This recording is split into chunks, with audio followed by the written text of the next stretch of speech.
Olha, se o Paul Dano quisesse largar a carreira dele de ator, diretor e produtor em Hollywood para se dedicar a roteirista de quadrinhos, eu tenho certeza que ele seria bem sucedido. Mas eu não sei se seria a coisa certa a se fazer. Ele que estreou na televisão em 1996, 10 anos depois, em 2006, ele foi jogado aos holofotes de Hollywood quando ele participou do filme, estrelou, né? Foi um dos protagonistas do Pequena Miss Sunshine, participou de alguns episódios de Os Sopranos, nas temporadas finais, participou de Okja, até que o mundo inteiro falou dele quando ele estreou o Charada, né? E aí ele resolveu fazer esse quadrinho aqui, que funciona como uma prequel do filme, né? Aqui ele deixa bem claro no prefácio que ele se dedicou tanto ao personagem, ele entrou tanto, ele pesquisou metodologias ali de atuação, como que seria o emocional do personagem, quais seriam os seus tiques, como esse personagem se comportaria em sociedade. Ele foi construindo todo esse background para que ele conseguisse colocar a sua atuação ali na frente das câmeras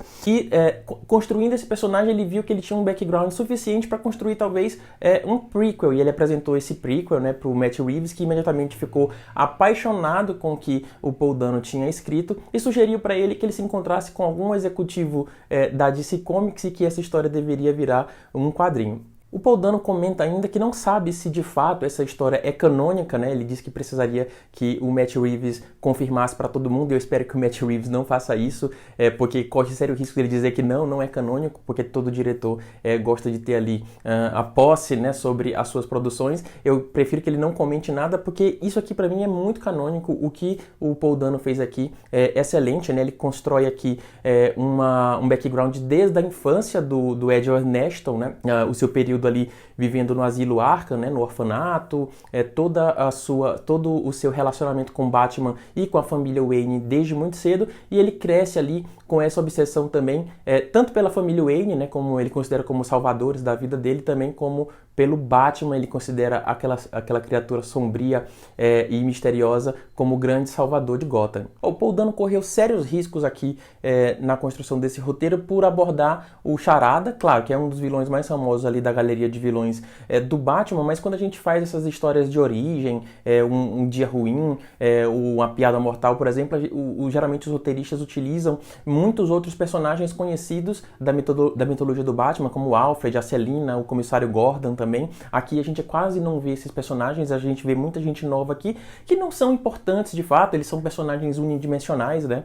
A gente não sabe as motivações deles, os problemas, os traumas, como a gente conhece dos outros personagens da galeria do Batman. Aqui a gente foca principalmente no Edward Nashton, né? Que aqui ainda é Edward Nashton. O Enigma a gente vai descobrir depois que na verdade era um fórum que ele frequentava de pessoas que gostavam de resolver charadas. Ele era viciado nesse fórum, ele passava o dia trabalhando como contador, chega em casa ele gostava de brincar com os números, né? Ele que desde criança já era apaixonado por números, por isso que lá no orfanato ele já tinha sido recomendado para trabalhar numa grande firma ali de contabilidade e auditoria. Quando eu falo inclusive que ele trabalhava numa firma de contabilidade, logo no começo aqui do quadrinho eu tive uma grande lembrança do filme O Contador, que foi estrelado pelo Ben Affleck. O contador lá era o personagem, o protagonista, ele fazia parte lá do espectro do transtorno autista, né? E é um cara muito focado, muito dedicado, muito atento aos números, e por isso que ele dava muito certo. Aqui não fica muito claro pra gente se o Edward também tá dentro ali do espectro do TEA, né?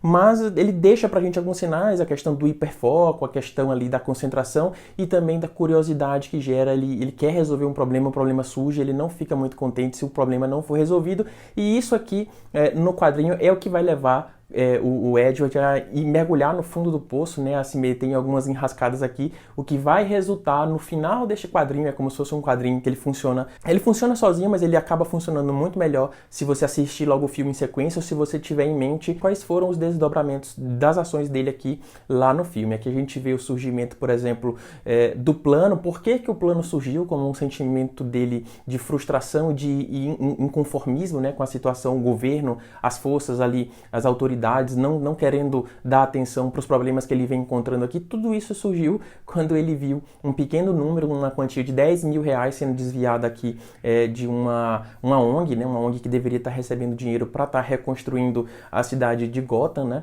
E aqui ele vê esse dinheiro fugindo, ele vai tentando descobrir para onde está indo esse dinheiro, e aí ele vai ficando cada vez mais inconformado, até que ele vê que ninguém está do lado dele, apesar da obsessão do Batman. Ele tá muito apaixonado pelo Batman, ele acha que o Batman vai ser o salvador junto com ele não consegue a atenção do Batman da forma como ele gostaria, então ele resolve agir, e aí culmina lá nos eventos que a gente viu no filme. Mas aqui a gente não tem ainda nenhum tipo de antipatia pelo Edward, né? Lá a gente já sabe que ele é um vilão, que ele quer explodir a cidade de Gotham. Aqui a gente, na verdade, a gente se coloca muito no papel dele, a gente se sente muito, a gente também se frustra, a gente também se incomoda com as coisas que ele está descobrindo, e até vi em alguns textos por aí que o personagem do Edward aqui e o do Bruce Wayne, eles são muito parecidos, né? São duas pessoas que nasceram, né? Surgiram de uma grande tragédia familiar, foram crescendo inconformadas com as injustiças que acontecem na cidade de Gotham, só que o Bruce tomou um lado de justiça diferente da visão de justiça que o Edward decidiu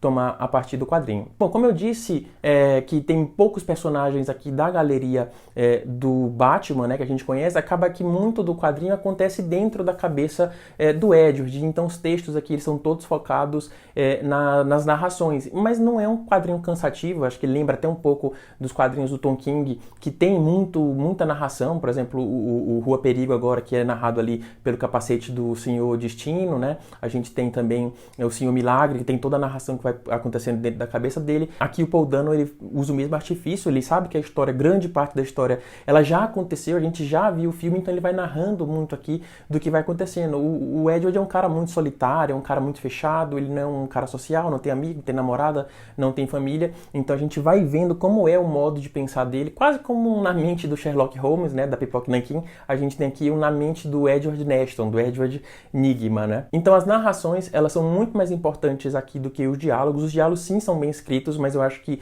o texto da narração, ele traz muita carga emocional, ele consegue deixar você muito ansioso, muito curioso, qual vai ser o próximo passo, qual vai ser a próxima descoberta, e é uma proeza aqui do Paul Dano escrevendo um roteiro de quadrinho pela primeira vez. Ele nunca roteirizou também nenhum filme, ele, como eu falei, ele produziu, ele já dirigiu, ele atua em vários filmes, mas ele nunca foi roteirista. Quem também vai muito bem aqui no quadrinho é o Stevan Subit, que é o ilustrador, né, e colorista aqui da série. Ele, primeiro, eu acho que é muito importante que ele não caia na armadilha de, já que ele vai adaptar um filme, ou que ele vai fazer uma sequência, ou um prequel, muitos quadrinistas, muitos ilustradores caem nessa armadilha de fazer uma coisa muito fotorrealística, né?